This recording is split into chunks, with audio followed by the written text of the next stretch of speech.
Eu vou passar já direto para outra Fernanda, de uma Fernanda para outra, porque ela tem reunião, acho, mais tarde. Então, por favor, Fernanda Valera, agora, do Núcleo de Direitos Humanos. Bom dia a todas e todos. Primeiro, Fernanda, é um prazer te ouvir. Já tinha, pelas colegas lá do Rio de Janeiro, eu já tinha tomado conhecimento da sua pesquisa, da importância dela e, assim, adorei a exposição, agradeço muito por você estar aqui conosco hoje. Eu sou defensora pública, né? Atualmente eu estou na coordenação do Núcleo de Cidadania e Direitos Humanos, que é o núcleo na nossa organização que acaba atuando mais com a população em situação de rua, acompanha o desenvolvimento das políticas públicas relacionadas à população em situação de rua, embora a Defensoria tenha também um atendimento especializado para esse público que atende os casos individuais, onde tem aparecido e aparece sempre essa questão do acesso à documentação. Por isso a gente pensou em fazer esse recorte, porque acaba que na prática é como a falta de registro mais se apresenta para os defensores e defensoras públicas, né? Então, é com o público da população em situação de rua que a gente mais se depara com esse problema que você tão bem apresentou.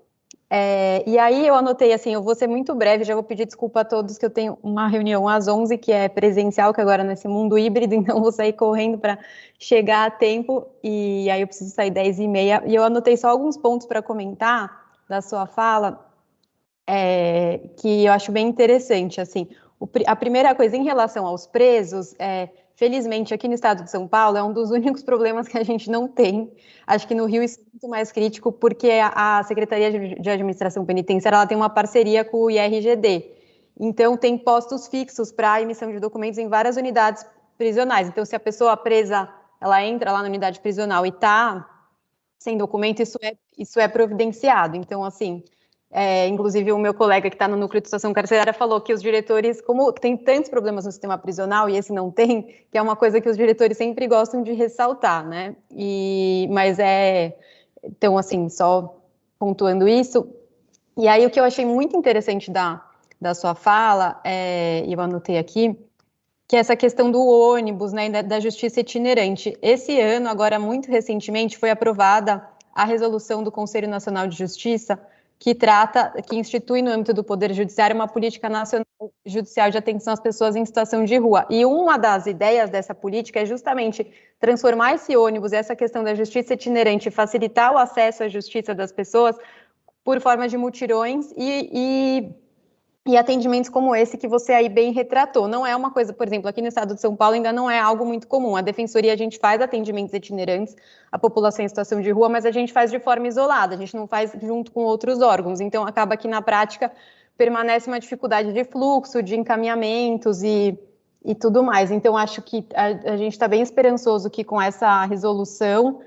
agora em novembro a gente vai discutir um manual para implementar essa resolução, e a ideia é justamente facilitar o acesso das pessoas para que situações como essa, né, que você narrou ali, que sejam cada vez mais possíveis. Então, de ter o juiz, ter o promotor, a pessoa poder levar alguém e, de fato, que a justiça facilite, né, o acesso a direitos das pessoas e não reproduza essas burocracias que elas já estão tão acostumadas.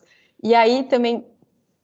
tanto a resolução do CNJ como a resolução do Conselho Nacional de Direitos Humanos, que tratam dos direitos das pessoas em situação de rua, elas estabelecem que a falta de documentação não pode obstar o acesso a direitos. Só que o que a gente vê na prática é que isso é justamente o que acontece. E o que acontece muito é que muitas vezes uma pessoa do sistema de justiça ou de algum órgão público teria muita facilidade de pedir aquela documentação. Então, por exemplo, uma coisa que a gente faz muito na Defensoria é pedir certidão de nascimento, e atrás da certidão de nascimento da pessoa, pelo Brasil inteiro. Tem até uma funcionária que ela virou uma especialista nisso, que é a Georgina, não sei se ela está aí, mas ela é incrível, ela acha qualquer certidão de qualquer lugar.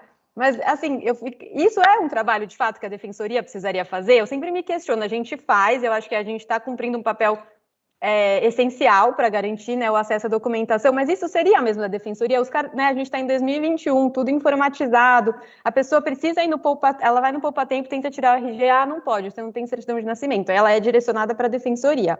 Aí, na defensoria, a gente fica nessa busca de certidão de nascimento, a gente tem acesso a um sistema, muitas vezes nesse sistema não tem a certidão de nascimento, e aí precisa ficar entrando em contato com corregedorias de vários estados, quer dizer, uma burocracia gigante para ter acesso a um documento que é, né, da posse do estado. Então, assim, e aí a gente entrega isso para a pessoa, e a pessoa tem que ir no poupa-tempo, ela fica peregrinando entre esses órgãos públicos para simplesmente ter um RG. Então, né, em tese, acho que aí a resolução do CNJ, justamente, ela prevê que se é um documento que alguém, por exemplo, um juiz pode ter acesso, né, e pensando assim, que o judiciário, ele também tem como a sua função fiscalizar os cartórios, né, então, assim, como a gente pode pensar em desburocratizar isso para se é um documento que está dentro do sistema, né, da burocracia estatal, será que o próprio Estado não pode facilitar esse acesso em vez de ficar fazendo a pessoa ir atrás disso? E porque hoje na prática é o que a gente vê, né, a gente acaba fazendo a pessoa em vários guichês, como você bem retratou, para conseguir ter a sua documentação. E acho que isso, né, é um ponto que a gente precisa melhorar e aprimorar. E aí, enfim, já tem essas diretrizes que precisam ser cumpridas. E aí, uma outra questão que se apresentou muito forte agora na pandemia é a questão dos excluídos digitalmente, né? Num primeiro momento, no ano passado, logo no início da pandemia, quando todos os órgãos públicos fecharam e aí teve o auxílio emergencial, uma grande questão que aí você trouxe, né, o documento como um fator de acesso a políticas públicas, isso a gente vê muito também. Como a falta de documento que não deveria obstar o exercício de nenhum direito, ele obsta o acesso a políticas públicas que são essenciais à sobrevivência das pessoas. Então, naquele primeiro momento, tudo se fechou, inclusive os postos do IRGD, onde são confeccionados o RG, inclusive a Defensoria Pública, e aí teve o auxílio emergencial e as pessoas não conseguiam solicitar o auxílio emergencial porque elas não tinham a documentação. E aí teve toda uma discussão de como que ia, né, fazer esse acesso à documentação naquele momento com tudo fechado. E aí as ferramentas digitais que foram sendo pensadas, elas desconsideram, né, o nível de desigualdade social que o Brasil tem, a pobreza extrema que vive determinados públicos, né, principalmente as pessoas em situação de rua, e aí virou toda essa coisa de aplicativos e tal que não funciona, simplesmente não funciona, porque uma grande parcela da população não tem acesso à internet. E aí a gente, né, foi, no início a Defensoria fechou e o IRGD também, e depois se estabeleceu um fluxo com os serviços de acolhimento das pessoas em situação de rua, que pegavam os casos, passavam para a defensoria, a gente ficava nessa caça das certidões que eu relatei, e aí a OAB também foi muito importante, a gente fez uma parceria com o CNJ para conseguir viabilizar o acesso a essa documentação, mas é isso, são os desafios que são colocados, né, que não deveriam ser, porque, em tese, se a pessoa ela já teve um registro alguma vez, tem as pessoas que nunca foram registradas, como você trouxe, mas muitos dos casos que a gente atua, a pessoa já teve um registro uma vez. E aí a gente fica nessa busca pela segunda via de um registro. E com todas as dificuldades. Então, muitas pessoas, né, não tiveram acesso ali naquele primeiro momento ao auxílio emergencial ou demoraram a ter acesso por uma questão da burocracia estatal. E agora a gente vê cada vez mais esse problema da exclusão digital, e eu fico pensando assim, a hora que o RG vai virar um aplicativo ou uma coisa do celular, como que isso vai ser na prática para essas pessoas, né? Acho que é algo que a gente precisa começar a pensar.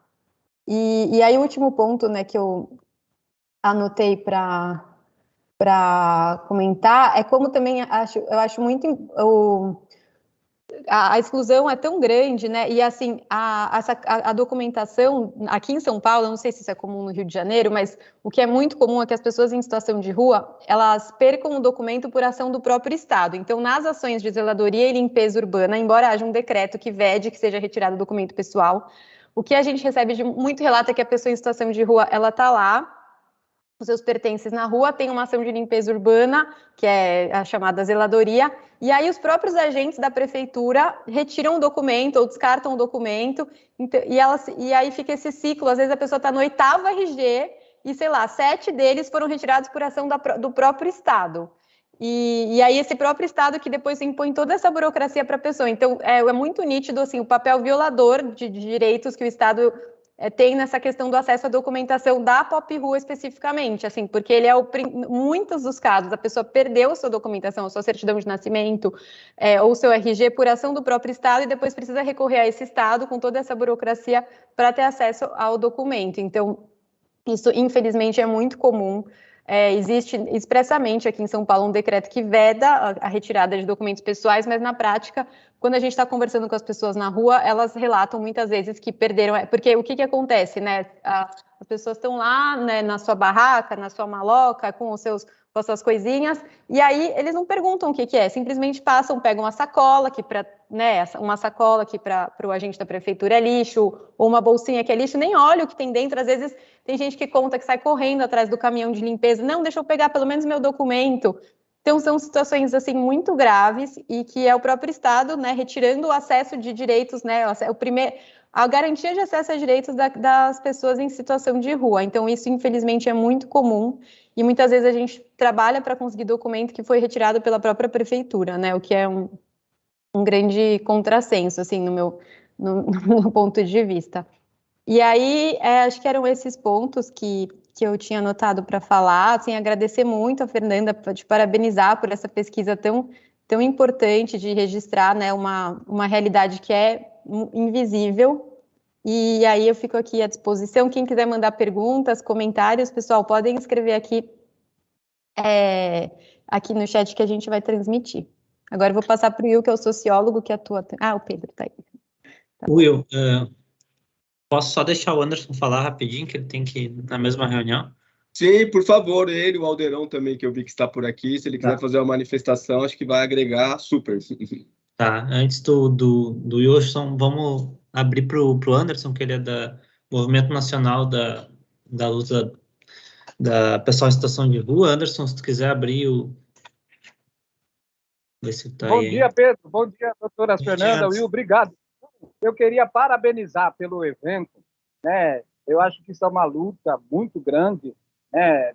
Da certidão de nascimento, do documento para a população em situação de rua. Eu estou no conselho hoje da ouvidoria da defensoria, né? Eu sei da atuação do Alderon como ouvidor também, né? Em duas gestões aqui conosco, de uma luta pela população em situação de rua no estado de São Paulo, né? E hoje eu estou um pouco atuando nessa luta e defesa. Eu sei do trabalho hoje, né, do núcleo de direitos humanos, principalmente o núcleo que acolhe a população em situação de rua, a doutora Fernanda, o Will, né, o nosso outro defensor aí, é um grupo muito pequeno, mas que tem feito um trabalho de gigantes mesmo, né, em atuação à população em situação de rua. Tem indo para a rua, a gente vê fila no atendimento, né, e híbrido, como a doutora Fernanda falou. Eu só queria trazer que a gente tem uma vasta experiência, né, dessa questão da certidão de nascimento. Quando a gente era do CIAMP Rua Nacional, a gente conseguiu trazer a certidão para a responsabilidade do governo federal, né? Há muito tempo atrás, o governo federal até fez um trabalho com esse sentido.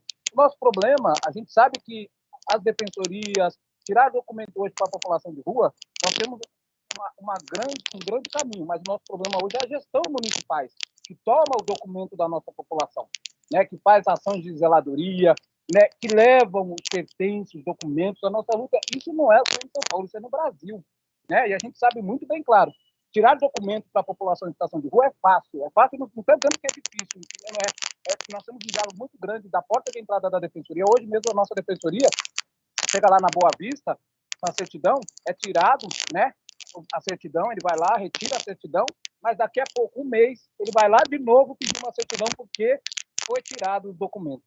E a luta da defensoria é muito grande nesse sentido. Eu acho que a doutora Fernanda Valera trouxe essa discussão muito grande, né? E o Will vai trazer muito mais. Eu queria trazer, para a gente pensar também, uma discussão muito importante, que é pensar como os Correios hoje têm as caixas fora, por que nós não colocarmos caixa para a população em situação de rua, guardar os documentos dela? Isso era uma discussão que eu acho que a defensoria pode pensar, ou nós podemos pensar nacionalmente, de ter um espaço. Eu sei que o Centro Pop, mas o Centro Pop não abre sábado e domingo.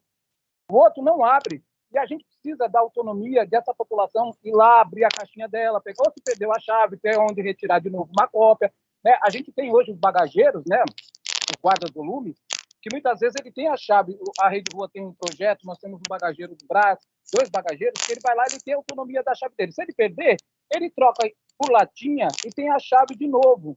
Né? Essa é a autonomia. Não é, eu vou te dar. É dando a vara e o anzol e ensinando a pescar. Né? Então, para nós, é essa a importância também. Porque muitas vezes eu vou lá na defensoria, a defensoria entrou, que nem agora na pandemia, está fechado, como é que eu faço? Aí o híbrido, eu não consigo acessar, porque é por telefone, e isso que a doutora Fernanda falou, né, que a questão da internet, a rua muitas vezes não tem. Para atingir o auxílio emergencial mesmo foi a maior dificuldade, né, porque muitos não tinham, se não contassem com as entidades, com chip, né, com alguma coisa. E a mesma coisa dos documentos. O meu documento está guardado no Centro Pop, sábado e domingo o Centro Pop é fechado, o Centro Pop fecha às 5 horas, eu preciso de uma emergência, acontecer alguma coisa à noite, eu não acesso o Centro Pop. E aí, como é que a gente pode acessar isso, né? Então, acho que é uma discussão importantíssima do documento. Parabéns por esse tema, quero agradecer por abrir essa brecha para mim. Eu acho que sou fã hoje, né, da atuação, né, da academia, Fernanda, e das defensorias no Brasil, dessa atuação hoje, né, de não tratar a população como grupo invisibilizado. Nós não somos mais invisíveis. O problema hoje da população em situação de rua é o preconceito, né? É o preconceito, principalmente agora na pandemia. Todo mundo fica em casa, fica em casa, fica em casa, e quem não tem casa ficou aonde? Na calçada, na marquise, no viaduto, né? E a população em situação de rua não pegou muito Covid, isso é um dado. Por quê? Porque ela não era abraçada, beijada, né? E a gente foi vendo isso. Não tinha documento, né? As mortes, quando morria, morreu do quê? Ninguém sabia do que morreu. Nós não temos dados até hoje da saúde disso. Porque não tinha documento. Aí vai no IML, vai buscar, não reconhece o corpo porque não tinha documento. Então, para nós é uma atuação muito forte, né? Da defensoria, das ações aí, da certidão é importante, é fundamental. Obrigado e parabéns.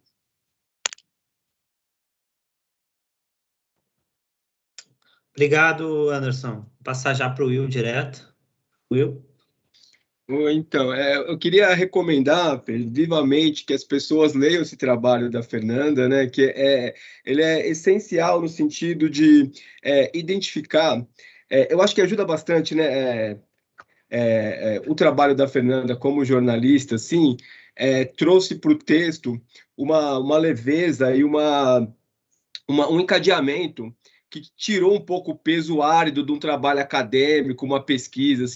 Ela articula muito bem categorias científicas, conceitos explicativos com a história de vida das pessoas. Então, assim, parabenizar mais uma vez, né, pelo trabalho, agradecer por nos prestigiar nesse evento aqui.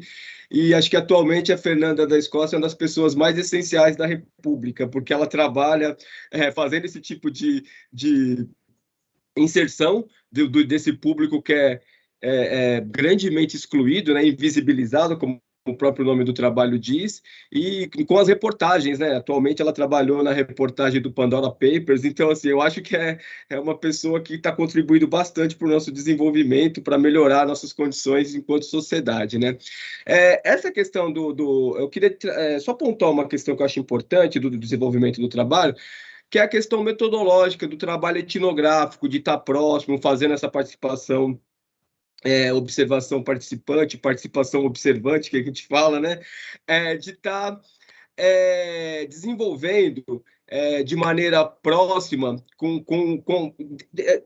dentro do desenrolar concreto dos problemas mesmo, né? A gente observa assim, por que tantos os operadores técnicos do direito que trabalham nessa questão do fornecimento da primeira certidão, da identificação das pessoas é importante? Porque tem esse contato cotidiano, você desburocratiza, tira daquela lógica fria do sistema de justiça, de operacionalizar, onde as pessoas só vê processo, só vê papel. A partir do momento que você toma contato com os dramas humanos, você cria essa referência, você cria esse sistema muito mais empático de tentar encaminhar os problemas que as pessoas apresentam, né? Então, eu acho que isso é fundamental para todo o sistema de justiça conseguir identificar e atacar esses problemas, como a própria Fernanda, a nossa Fernanda Balera colocou. Essa questão das pessoas que nos procuram cotidianamente para pedir segunda via da certidão de nascimento. Existem outros caminhos possíveis, só que assim, o que a gente observa? Todos os serviços socioassistenciais de atendimento das pessoas em situação de rua que demandam esse tipo de serviço, também tem grande dificuldade de conseguir ser bem-sucedido na identificação da onde está o registro dessa pessoa. Então, as pessoas acabam vindo para a defensoria.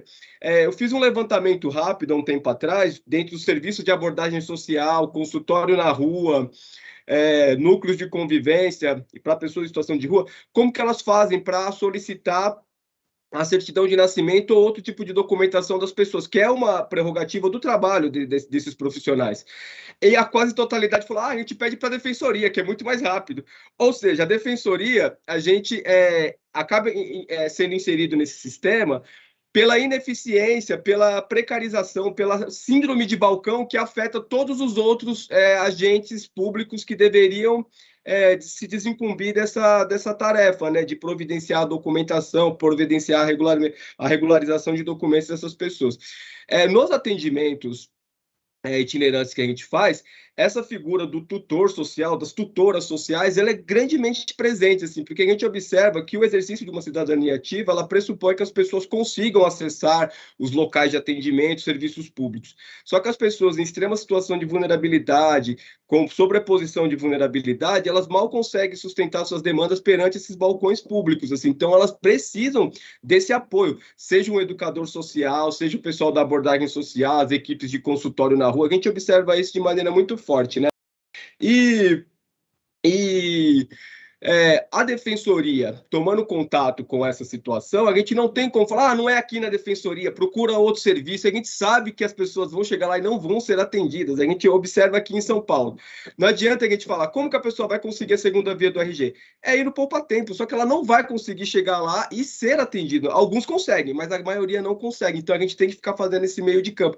Então, acho que, assim, essa questão metodológica do trabalho, de articular tanto uma pesquisa acadêmica, com o método etnográfico, quanto aproximar atores que estão completamente distantes dessa realidade, no sentido mais pé no chão mesmo, assim, igual a partir do momento que a gente conseguir colocar no mesmo território, como o ônibus lá do TJ do Rio de Janeiro faz. Ministério Público, TJ, defensores públicos, a rede socioassistencial de atendimento que participa, e as pessoas poderem verbalizar perante esses órgãos públicos, perante todos esses balcões, quais são seus problemas, seus dramas, eu acho que a gente vai conseguir superar um pouco toda essa desarticulação do sistema que a gente observa, porque assim, é uma desarticulação que ela é direcionada para violar direitos, porque a gente observa que quando o sistema quer atuar, o sistema prisional, ele colhe dados biométricos, ele colhe